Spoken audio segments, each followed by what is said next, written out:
Bismillahirrahmanirrahim. Assalamualaikum warahmatullahi wabarakatuh.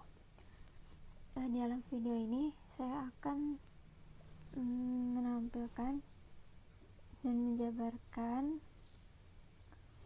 jawaban dari soal ujian tengah semester Inventory Control tanggal 14 April, dimana pada hari itu saya telah mengumpulkannya.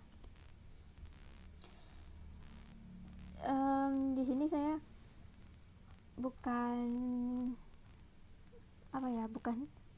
di sini saya ingin membenarkan jawaban saya, karena setelah saya lihat kembali jawaban saya itu masih ada kesalahan dan emang masih banyak yang kurang. Jadi sekalian saya coret-coret. Ini jawaban saya yang sebelumnya. Nanti selanjutnya akan saya saya tuliskan yang menurut saya betul gitu. Nah, ini.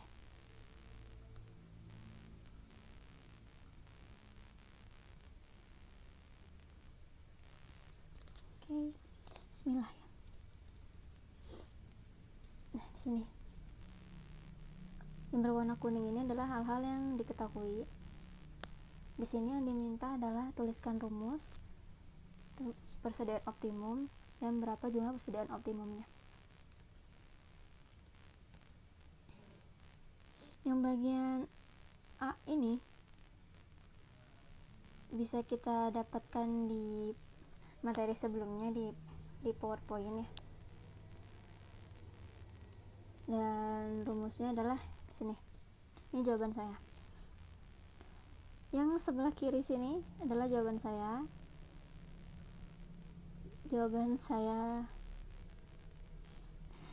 Dan ini yang menurut saya salah ya. Jadi di sini 5. Saya menuliskan 5. Tapi setelah saya periksa lagi, saya rasa salah. Jadi yang benar adalah 500. Jadi yang harusnya dimasukkan ke dalam rumus yang ini adalah 500. Jadi harusnya seperti ini gitu ya. Jadi ini jawaban saya di kertas yang sebelah kiri nih. Nah, kalau ini jawaban saya setelah saya mengoreksi milik saya sendiri gitu. Nih. Ini jawaban nomor 1 ya.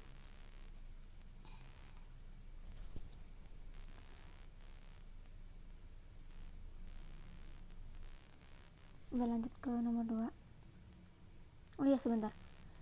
Sebelumnya saya masih agak bingung ya dengan 5 dan 8 ini, 5 dan 8.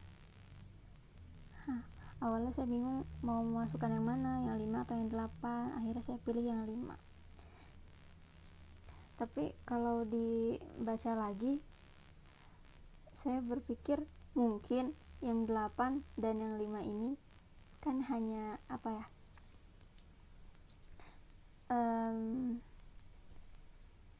perjalanan menuju perkiraan barang yang 500 gitu.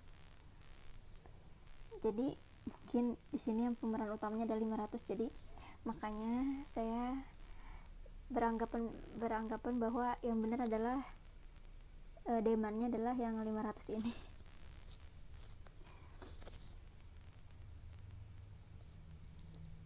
Yang nomor 2, saya agak kesulitan sebenarnya waktu memulai materi ini.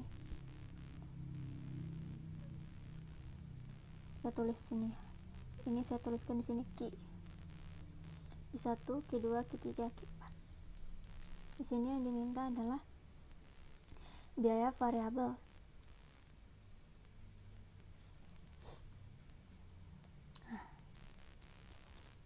Mudah-mudahan terbaca. Sini biaya pemesanan C.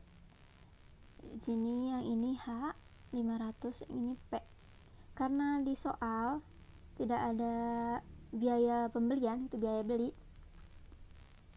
maka kita asumsikan biaya belinya itu Rp1. Ini tabel yang saya buat kurang sempurna.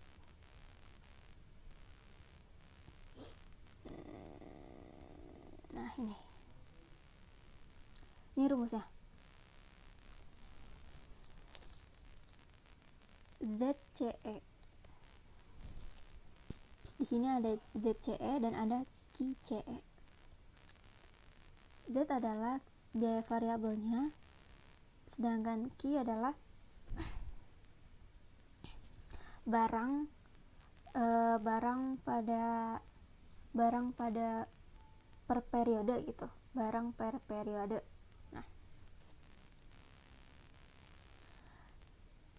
ya, di sini kan ada 4, 1, 2, 3, 4.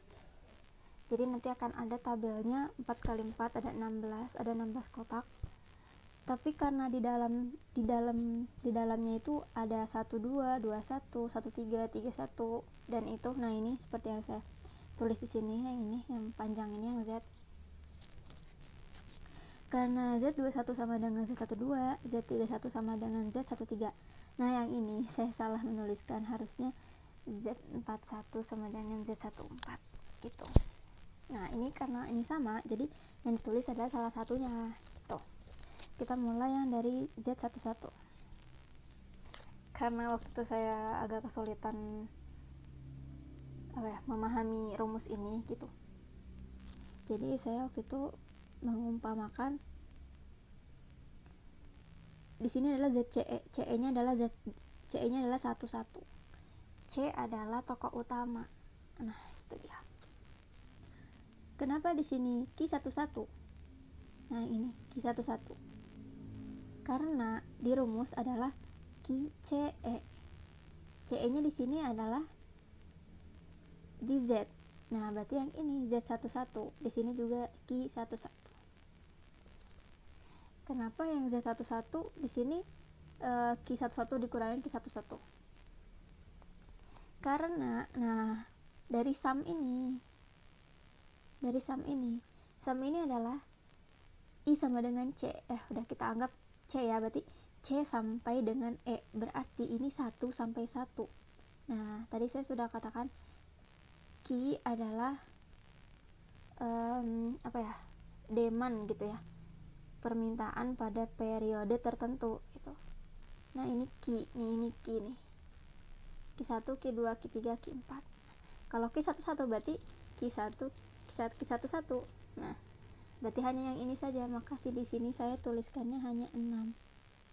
Nah, C, H, P. Nah, di sini tinggal mengikuti ini aja saja ya yang diketahui sebelumnya. Nah, lanjut lagi. Z13 lah kita ulang. Di sini CE-nya adalah 13. Maka QCE-nya juga 13, dimulai dari 13 dan dikurang dari Q11 mulainya. Karena kan kembali tadi di sini C sampai E, berarti dari 1 sampai 3, berarti 11 yang pertama. Gitu. Di sini dilanjut lagi, Q13 dikurangin Q12 ditambah Q13 dikurangin Q13. Nah, Q13 seperti yang ini Z11, berarti Q11 adalah permintaan pada periode yang 11 itu. Nah, berarti kalau Q13 berarti yang ini gitu, keseluruhan ini. Nah, berarti yang ini yang ditambahkan 6 tambah 5 tambah 7 sama dengan 18. Maka di sini dituliskan 18. Nah, gitu. Berlaku juga pada Q12. Q12 berarti hanya ini.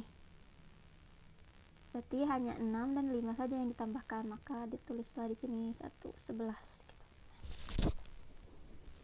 Untuk perhitungan yang C, H, P sama, semuanya sama, mengikuti hal-hal yang diketahui sebelumnya.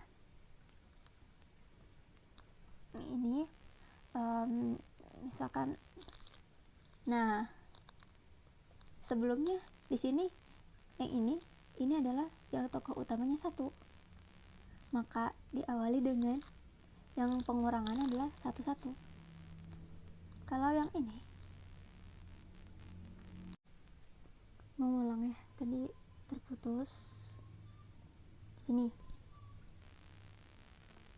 Nah, kalau yang ini adalah satu peran utamanya, maka pengurangan pertama adalah satu. Kalau yang ini adalah peran utamanya 2, maka yang dikurangi pertama adalah 2. Nah, sini seperti yang saya lingkari ini, 2 diawali dengan dikurangin dengan 2. Sama yang ini juga, yang ini peran utamanya 3, maka 3 adalah yang paling awal mengurangi CE gitu.